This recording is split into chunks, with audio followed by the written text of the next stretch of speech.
Egunon guztioi, gaurko Gobernu Kontseiluan Aste Santuko eta Pasko asteko etenaldiaren osteko lehengoan, garrantzi handiko gai baten berri eman digu Martinez sailburuak.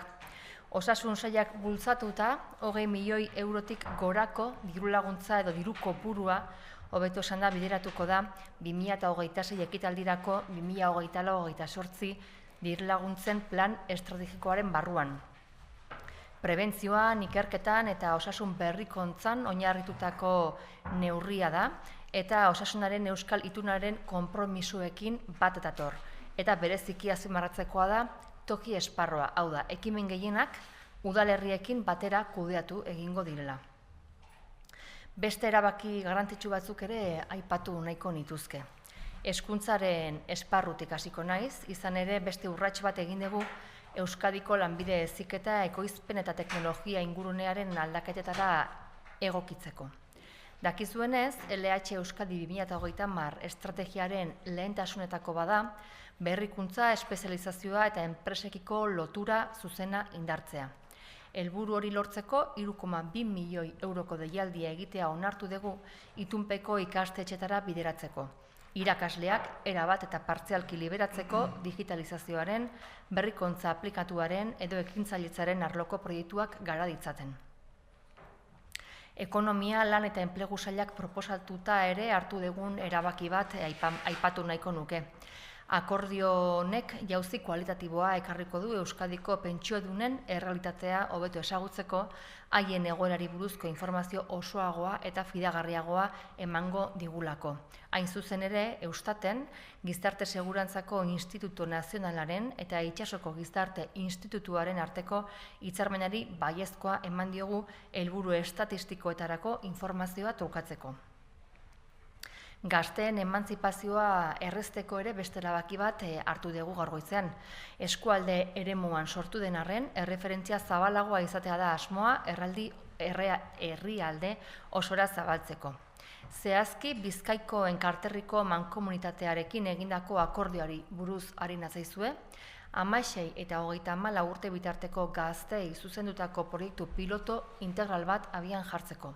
Proiektu horrek etxebizitza, enplegu, prestakuntza edo mugikortasunaren arloko orientazioa eta laguntza zerbitzuak emango ditu, eta enkarterri gaztea 2025-2028 plana garatzeko ere balioko du.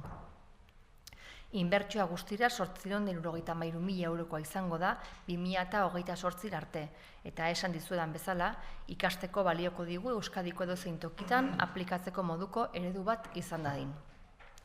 Kulturari dagokionez, Gobernu Kontseiluan 2 neurri onartu ditugu.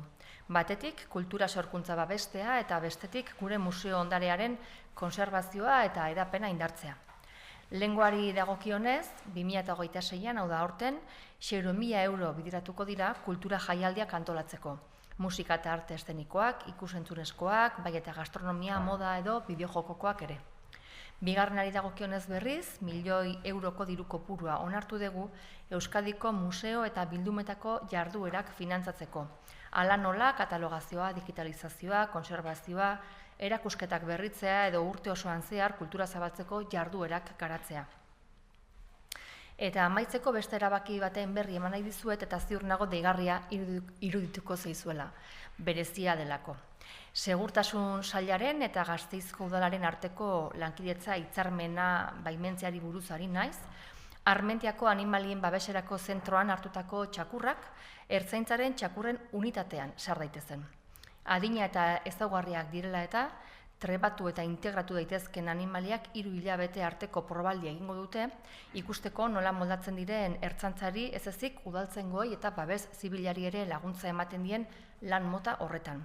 Zeregin horietara moldatzen direnak hartu egingo dira eta hala egiten ez dutenak zentrora itzuliko dira adopzioan emateko. Lankidetza hau 4 urteko indarraldia izango du, luzatzeko aukerarekin eta ez du alden arteko inolako finantza konpromisorik ekarriko. Como decía, procedo a presentarles los temas más importantes que hemos tomado, los acuerdos más importantes que hemos tomado hoy. Uno de ellos ha sido que el consejero Martínez ha dado a conocer el Plan Estratégico de Subvenciones 2024-28, dotado con más de 20 millones de euros para este ejercicio, para el año 2026. Una medida que además va en línea con los compromisos del Pacto Vasco de Salud y que se centrará en la prevención, la investigación y la innovación sanitaria, haciendo especial hincapié en el ámbito local, puesto que buena parte de estas iniciativas se van a gestionar en colaboración con los propios municipios. Además, en el ámbito de educación hemos dado un paso más en la adaptación de la formación profesional vasca a los cambios del entorno productivo y tecnológico. Como saben, una de las prioridades de la estrategia de FP Euskadi 2030 es reforzar la innovación, la especialización y, sobre todo, la conexión directa con las empresas. Para avanzar en este objetivo, hemos aprobado una convocatoria de 3,2 millones de euros destinada a centros concertados que permitirá liberar total o parcialmente al profesorado para desarrollar proyectos en ámbitos como la digitalización, la innovación aplicada o el emprendimiento. También quiero destacar un acuerdo a propuesta del Departamento de Economía, Trabajo y Empleo que supondrá un salto cualitativo en el conocimiento de la realidad de las personas pensionistas en Euskadi al incorporar información más completa, periódica y fiable sobre su propia situación. Se trata de la autorización de un convenio entre el Eustat, el Instituto Nacional de la Seguridad Social y el Instituto Social de la Marina para el intercambio de información con fines exclusivamente estadísticos.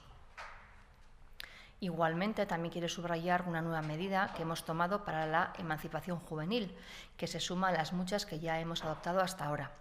Es una iniciativa que, aunque nace en el ámbito comarcal, tiene vocación de servir como referencia más amplia para poder extenderla también al conjunto del país.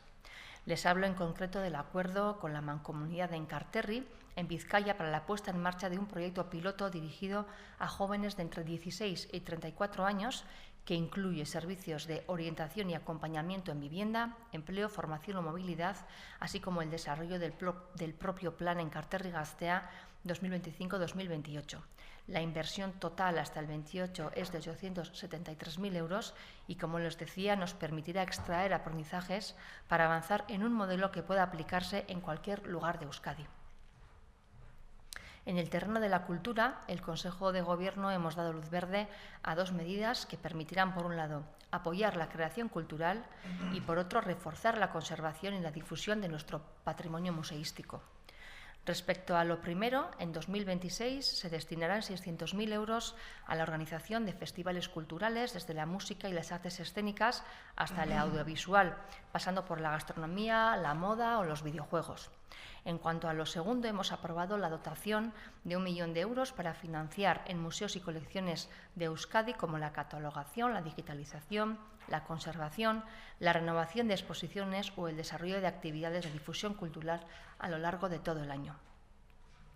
Y termino dándoles cuenta de un acuerdo que estoy seguro de que les va a llamar la atención por su carácter singular, y me refiero a la autorización del convenio de colaboración entre el Departamento de Seguridad y el Ayuntamiento de Vitoria-Gasteiz para que los perros acogidos en el Centro de Protección Animal de Armentia puedan integrarse en la unidad canina de la Ertzaintza. Los animales que por su edad y características sean susceptibles de adiestramiento e integración pasarán un periodo de prueba de hasta 3 meses para comprobar cómo se desenvuelven en este tipo de trabajo que presta apoyo no solo a la Ertzaintza, sino también a las policías locales o a Protección Civil. Los que se adapten a estas tareas se incorporarán a la unidad canina y los que no lo hagan volverán al centro para su adopción. La colaboración tiene una vigencia de 4 años prorrogables y no conlleva ningún compromiso financiero entre las partes. Beraz, horiek izan dira gaur hartu ditugun erabaki garrantzitsuenetakoak, eta orain galderen txandara sartuko gara, galderak baldin badauzkazue. Bai, Iker, uste nuen ja ez dela galderarik egongo gaur, esan. Sí, ayer en el recinto IFEMA de Madrid se abrió la feria Salón Gourmet. El gobierno vasco tiene un stand allí y uno de los participantes en ese stand es la empresa La Gilda del Norte, que ha sido condenada por explotación laboral de trabajadores extranjeros. Quería saber cuál es la justificación del gobierno vasco para llevar ese tipo de empresas allí y si consideran que es un ejemplo del buen hacer de las empresas vascas. Pues sinceramente es un tema que no hemos comentado en el Consejo de Gobierno y para más información creo que lo que procede en este caso es que se ponga en contacto con el Departamento de Turismo. Eskerrik asko. Bai, David. Sí, yo quería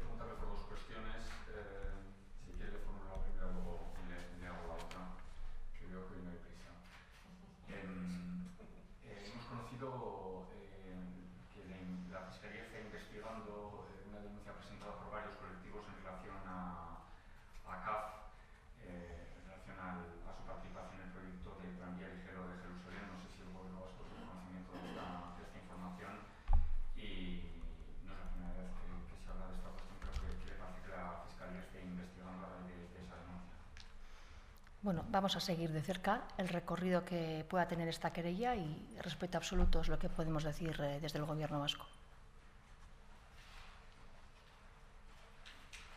Sí, y la otra cuestión tiene que ver con la regularización de inmigrantes que va a aprobar hoy el Consejo de Ministros. Me gustaría saber qué información tienen, qué papel va a jugar el Gobierno vasco, si es que va a jugar algún papel en esa regularización. Sí, en primer lugar queremos dejar claro que hasta hoy no hemos recibido información oficial al respecto. Desde nuestro punto de vista, esta regularización es importante porque, por una parte, va a permitir sacar de la visibilidad administrativa a personas que ya forman parte de nuestra realidad cotidiana y, además, va a reducir también situaciones de vulnerabilidad. Vamos a poder reforzar la seguridad jurídica y vamos a poder favorecer itinerarios de integración mucho más estables. Como ha anunciado la propia consejera Melgosa, en cuanto tengamos la información necesaria, lo que vamos a hacer es elaborar y difundir una guía sencilla y detallada que pondremos a disposición de las personas migrantes y de los agentes sociales que también vayan a participar en este proceso. De todas maneras, como siempre decimos, desde Euskadi nuestra demanda va mucho más allá. Creemos que sigue siendo urgente el plan estructural que llevamos ya meses pidiendo. ¿En ese proceso es un proceso que se va a gestionar exclusivamente desde, digamos, el Estado o la Administración vasca va a tener alguna participación activa? Como decimos, todavía no hemos recibido información detallada al respecto, por tanto vamos a esperar la información que se nos facilite desde el propio Ministerio, realizaremos sí ese manual y veremos qué es lo que se propone.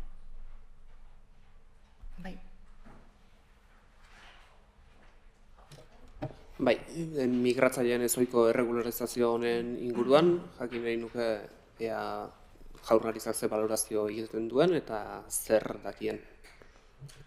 Lehenik eta behin argi utzi nahi dugu orain arte ez dugula honi buruzko informazio ofizialik jaso, espero dugu jasotzea, baina oraindik ez dugu informazio ofizialik jaso. Hala ere gure ikuspuntutik erregulazioa garrantzitsua da. Dagoeneko gure eguneroko errealitatearen parte diren pertsonak ikustezintasun administratibotik ateratzen dituelako eta baita ere ahalbideratzen digulako zaurgarritasun egoerak murriztea, segurtasun juridikoa indartzea eta integrazio ibilbide egonkorragoak eskaintzea. Nerea Melgosa sailburuak berak iragarri duen bezala, beharrezko informazioa izan bezain laster, Jaurlaritzak gida erraz eta zehatz bat egingo du eta zabalduko du eta eskuragarri jarriko du nola ez migratzaileen eskuetan eta baita ere erregulazio prozesunetan parte hartuko duten edo formalizatzen laguntzen duten gizarte eragile guztien eskura. Dena den Euskaditik beti egin dugun eta egiten jarraitzen dugun eskaera garbia da eta uste dugu plan estruktural bat oraindikan falta dela. Bigarren galdera bat, ostiralean Arabako espetxean bereziegan hilda topatu zuten preso bat, ez dakit horren inguruko informazio gehiagorik baote dagoen? Egia esan ez dugu Gobernu Kontseiluan komentatu eta ez daukate horri buruzko informazio zehatzik, hala ere ziur naiz justizia sailetik emango dizuela beharrezko informazioa. Baia. Euskara lan eskaintza publikoetan bilindatzeko gaur bertan Legebiltzarreko mahaiak 2 aste luzatzea erabaki du EPEA, zuzenketak aurkezteko EPEA. Ez dakit Jaurlaritzatik ze aukera ikusten duzuen, hor akordioren lortzeko bi kideen artean, bazkideen artean eta edota EH Bildurekin ere. Beti esan dugu Euskarako akordioak behar dituela eta eskaera hori zentzu horretan doa, EPEak handitzearena. Beraz, Euskalaren aldeko aukera guztiak agortzea, guretzako beti da berri ona.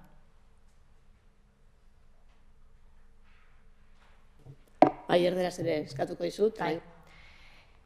Siempre hemos dicho que el euskera necesita acuerdos y esta petición va en ese sentido. Es decir, cualquier decisión que sea agotar hasta el final todas las posibilidades a favor del euskera y a favor de poder encontrar un consenso, un acuerdo sobre el euskera nos parece positivo.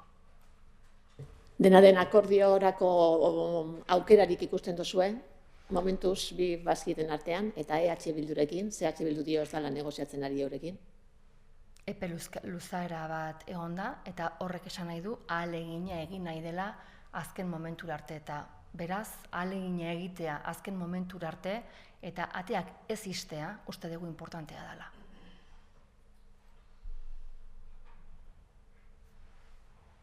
¿Bai?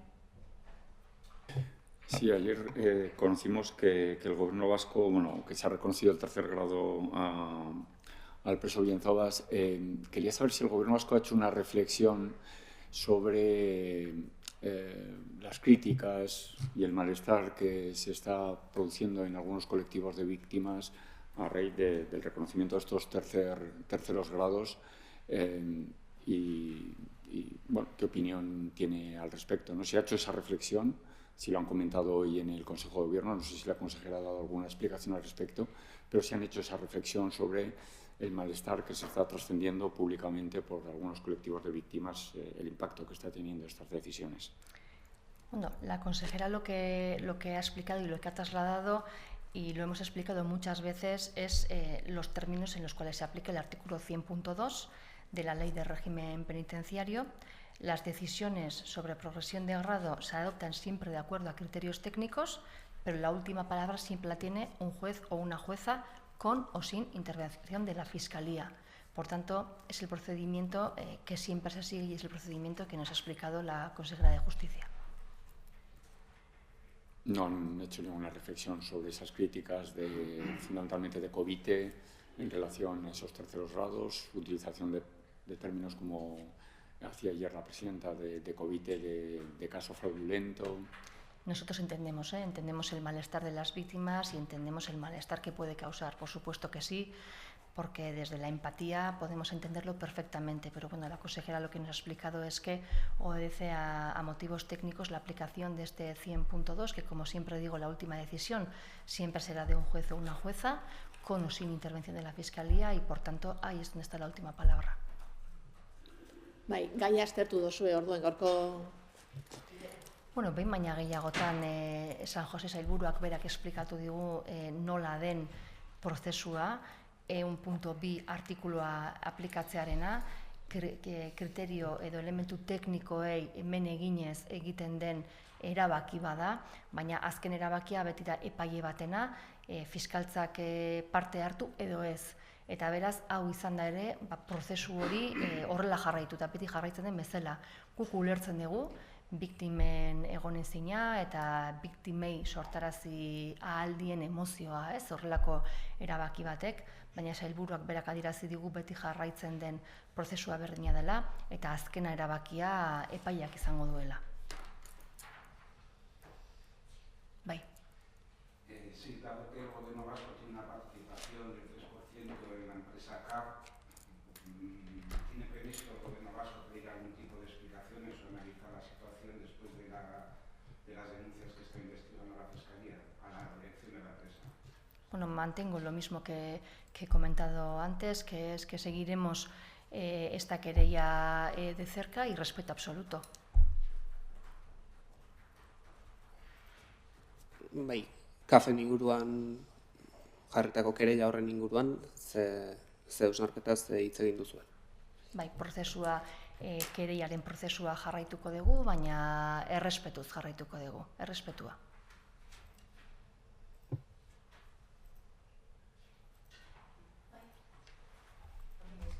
Eskerrik asko. Datorren astera arte.